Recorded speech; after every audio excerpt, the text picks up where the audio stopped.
ମୁଁ ବିବେକାନନ୍ଦ ମିଶ୍ର। ଆମର এই କାର୍ଯ୍ୟକ୍ରମ 1999 ମସିହାରୁ ଆରମ୍ଭ ହୋଇଛି ଏବଂ ବିଭିନ୍ନ ପ୍ରତିଭା ମାନଙ୍କୁ ପୁରସ୍କୃତ କରିବାର କାର୍ଯ୍ୟକ୍ରମ 8 ବର୍ଷ ପୂରଣ ହୋଇ 9 ବର୍ଷ ଏଥର ପଦାର୍ପଣ କରିଛି।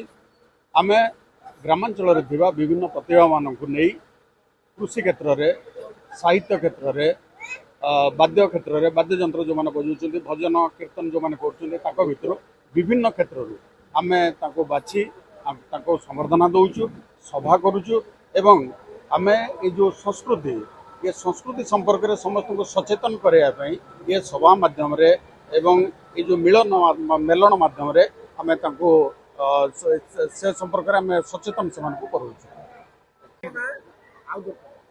ପ୍ରଶାନ୍ତ କର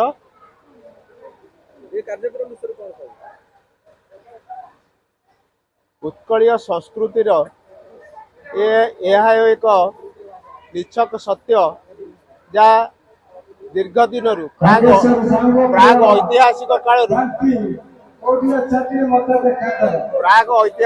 କାଳରୁ ଆଜି ପର୍ଯ୍ୟନ୍ତ ଗ୍ରାମାଞ୍ଚଳରେ ଜଗନ୍ନାଥ ସଂସ୍କୃତିକୁ ଉଜ୍ଜୀବିତ କରିବା ପାଇଁ ଯେଉଁ ଯେଉଁ ମହନୀୟ କାର୍ଯ୍ୟକ୍ରମ କରାଯାଉଛି, ଇଏ ଆମର ଗ୍ରାମାଞ୍ଚଳ ହେଲେ ମଧ୍ୟ ଏଠାରେ ବିଗତ 25 ବର୍ଷ ଧରି ନିରବଚ୍ଛିନ୍ନ ଭାବରେ ଏହି ଅନୁଷ୍ଠାନଟି ଚାଲିଛି। ସଂସ୍କୃତି, ସାହିତ୍ୟ, କୃଷି, ଶ୍ରମିକ ଏବଂ ଶିଳ୍ପ ସବୁକୁ ଆଧାର କରି ଗ୍ରାମାଞ୍ଚଳରେ ଥିବା ପ୍ରତିଭମାନଙ୍କୁ ଆଗକୁ ଆଣି ସେମାନଙ୍କୁ ସମ୍ମାନିତ କରିବା, ସେମାନଙ୍କର ସଚ୍ଚୋଟତା, ସେମାନଙ୍କର ସାଧୁତା, ସେମାନଙ୍କର କର୍ମପ୍ରବଣତାକୁ ଲୋକ ମୁଖରେ ପ୍ରତିପାଦିତ କରିବା ପାଇଁ ଏ ସଂସ୍କୃତିର ଏକ ଅଭିନବ ପ୍ରୟାସ ଜାରି ରହିଛି। ଆଜିର ଯୁବପିଢ଼ିକୁ ଏତିକି କହିବାକୁ ଚାହେଁ ଯେ ନିଜର ଉତ୍କଳ ମାଟିର ପରମ୍ପରା, ସାହିତ୍ୟ, ସଂସ୍କୃତି, ସର୍ବୋପରି ଅସ୍ମିତାକୁ କଦାପି ମାନେ ଜଳାଞ୍ଜଳି ନ ଦେଇ ସଭ୍ୟତା ନାମରେ, ସଂସ୍କୃତି ନାମରେ ଅପସଂସ୍କୃତି ଠାରୁ ଦୂରେଇ ରହିବା ଉଚିତ। ଶଶିଭୂଷଣ ମିଶ୍ର। ଏ କାର୍ଯ୍ୟକ୍ରମ ଆମର ଦୀର୍ଘ 26 ବର୍ଷ ହେବ ଲାଗିଛି। ମଝିରେ କରୋନା ବେଳେ ପ୍ରାୟ ଗୋଟିଏ ବର୍ଷ କେବଳ ଠାକୁରମାନେ ଆସି ଭୋଗ ଖାଇ ଚାଲି ଯାଇଥିଲେ। ଏ କାର୍ଯ୍ୟକ୍ରମ ଭିତରେ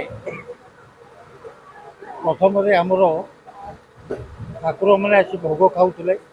ତାପରେ ମୁଁ ଚିନ୍ତା କଲି ଯେ ଠାକୁରମାନେ କେବଳ ଭୋଗ ଖାଇଲେ ହେବନି, ଲୋକଙ୍କର କିଛି ଉପକାର ମୁଁ କରିବି।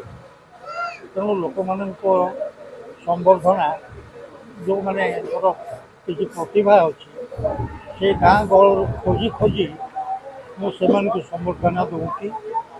ଗଲା ବର୍ଷ 7 ଜଣ ସମ୍ବର୍ଦ୍ଧିତ ହୋଇଥିଲେ, ଏବର୍ଷ ମଧ୍ୟ 7 ଜଣ ସମ୍ବର୍ଦ୍ଧିତ ହୋଇଛନ୍ତି। ଆମର ଏଇଟା ପ୍ରାୟ 8-9 ବର୍ଷ ହେବ ସମର୍ଥନ ଚାଲିଛି। ତାର ମାନେ ଧୀରେ ଧୀରେ ଏ ବଢ଼ୁଛି ଏବଂ ହେଲେ ବି ଲୋକମାନଙ୍କର ଆମର ସଂସ୍କୃତି ନୂଆ ନୂଆ ଖବର ଜାଣିବା ପାଇଁ ଆମ LNTV କୁ ଲାଇକ୍, ସେୟାର ଓ ସବସ୍କ୍ରାଇବ କରନ୍ତୁ।